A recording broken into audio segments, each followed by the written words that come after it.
Coming up in the next 2 weeks on Just Hands on TV, on Friday the 2nd of February we return to the Textiles in Focus exhibition in Cambridgeshire and meet more talented artists, including those from Fen Edge Textile Group and Linda Monk, who loves to work with luchador.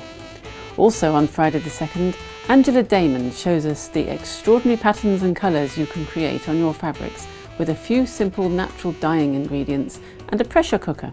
Your kitchen will never be the same. Our monthly Throwback Thursday film is on the 8th of February. This is where we revisit films from our archives, and this month Valerie takes 9 fat quarters to create this simple but stunning quilt.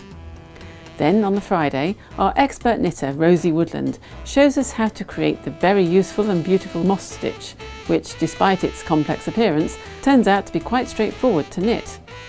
Also on Friday the 9th of February, Jenny Raymond pops into the Justhands-on.tv studios with a brand new bag workshop, showing us how to create a brilliant tote bag, which very cleverly incorporates its handle with the main structure of the bag, saving time and hassle when you make it. There are new videos released on Just Hands on TV every Friday. Become a paid subscriber to enjoy unlimited access to all our online classes by Britain's finest tutors to help you with your projects from as little as £7 a month.